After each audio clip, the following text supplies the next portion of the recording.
more money into it. These all sound like good ideas, but how do you get different parties and the American people behind it? It seems like clean tech and green building and sustainability, even energy efficiency, is pretty polarized between the parties. It's not as polarized as cap and trade.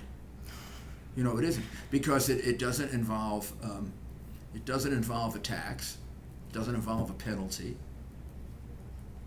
doesn't involve the government sort of bludgeoning people into things, which there's a real resistance against, because there's a real sense that the government is taking away a certain amount of our liberty and freedom of choice and decision making. Right. This is a more traditional way of doing it. It's the way we've done it with defense. It's the way we've done it with medicine. Although the bulk of the money in medical research and biochemical research and pharmaceutical is private, NIH, others have put in a lot of federal money to spur it along, and that's the way it should be done. I mean, this should be a small percentage of the amount of money that's spent. Most of it should be private, but the federal government can keep the momentum going, and that's what it should be done. How do you get all the parties, though, behind it, like really behind it, and then how do you filter that down to the American people?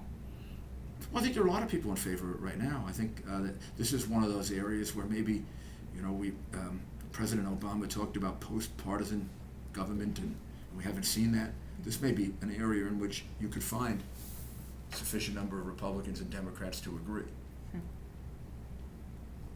I think so. I think there is a sufficient number that would agree. Just to provide more funding for research and development of different clean tech technologies. And be smarter about it, and to provide more funding for that, particularly if you broaden the definition of clean tech and you included remediation and areas like that. That would be enormously helpful. Included remediation, conservation, improving our transmission lines. Well, that's going to be a huge problem. Huge problem we have to face, right? Yeah. I don't think many people would disagree with that. I don't think that's particularly political. No. To say, well, we have to upgrade our transmission lines and have a smart grid, and that. It's kind of, our whole system is in many places very outdated, and that's the kind of investment I thought was going to be made with the stimulus program, and I was very disappointed to see that infrastructure spending was such a small percentage of it.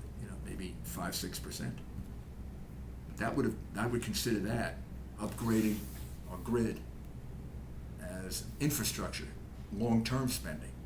That's the kind of spending that you do for the benefit of your children, as opposed to taking money away from them.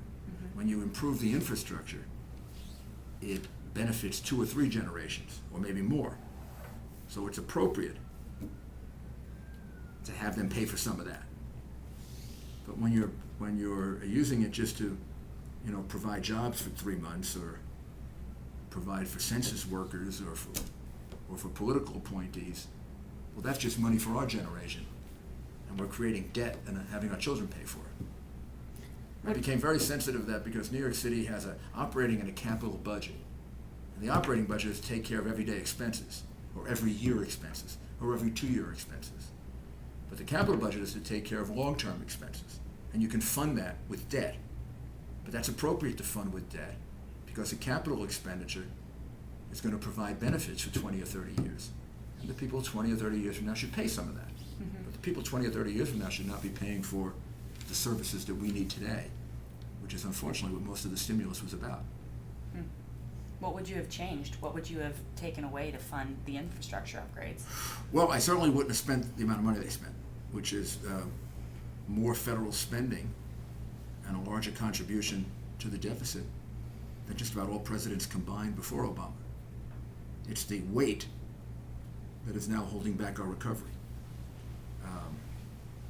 That spending has held back an economy that wants to recover because it's left tremendous uncertainty about our future. His failure to make decisions has also created this uncertainty. Here we are in October, and we don't know what the tax rates for next year are going to be. And that's absurd. how does anybody make business plans without, how do you know whether to invest next year or not? To do a 2-year investment, a 3-year investment? Do you maximize your capital transactions now? Do you sell on capital gains now because the rate's going to be lower?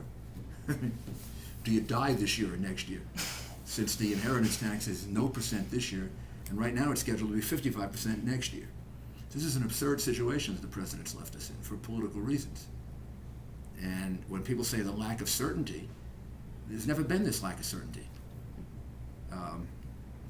So what I would have done is spend a lot less than the almost $1 trillion that was spent, and I would have used the spending for long-term projects that produce jobs, meaning long-term benefits, fixing our highways, fixing our rail lines, fixing our building infrastructure to the extent that it needs help, upgrading our grid, providing more cellular access,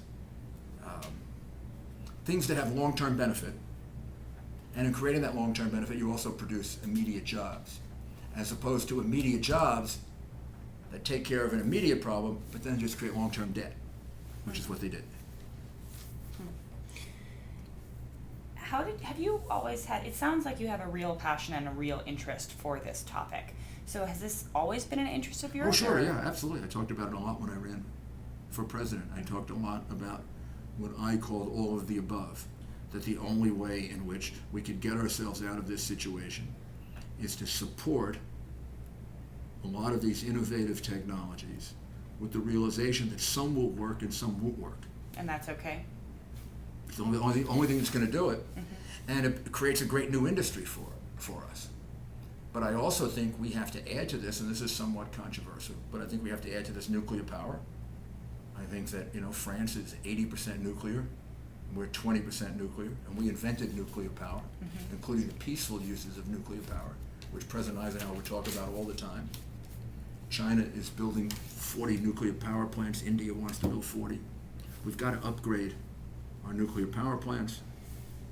We've got to find safe and clean ways to deal with the spent fuel, which really has advanced tremendously in the last 20 to 30 years. Thank God in this country we've never lost anyone to nuclear power. We've had one serious accident with no loss of life. So it's been pretty safe, and I think it can be made safer. I think we have to look at natural gas and the expansion of that. We've got to look at all these things because we need a short-term and a long-term strategy. And the transition may very well be nuclear power, natural gas, to the extent that we can move more quickly on these hybrid vehicles. I think that's really important. I think they're starting to become really now realistic. Maybe 10 years ago they weren't. But that's going to put a greater emphasis on our electrical grid. Right. Remember, what we're doing there is we're moving from the source of energy being oil to the source now of power being electricity, and that's going to put greater demands on the electric. I could ask you, since you're here in Seattle, yes, how do you like our city? I love your city. I've come to Seattle many times. I love it. I've had the occasion to watch a couple of baseball games in your baseball park. I love your baseball park. I haven't been to your football stadium yet, although I'm looking at it from out the window. It looks great. And it's a terrific city. I mean, it's one of the great American cities, and it's still growing, and it's still changing, and it has a lot of vitality to it. And economically, obviously, you think it has enough potential. It has great potential, and it has a wonderful outreach to Canada, the northwest of Canada. It has tremendous outreach to Asia, since you're one of the closest points to Asia, to Japan. I've spent a good deal of time in Japan and a little bit of time in China. And I think that Asia offers great opportunity for America. I think that are there lessons to learn there? Taking nothing away from Europe, but Asia seems to be pointed toward the future in a more determined way than a lot of the other parts of the world. Let's just put it that way. And I think there are a lot of lessons to be learned. I think they're not just lessons for us to learn from Asia, but good lessons for Africa and South America to learn from Asia. I mean, to learn from how they've emerged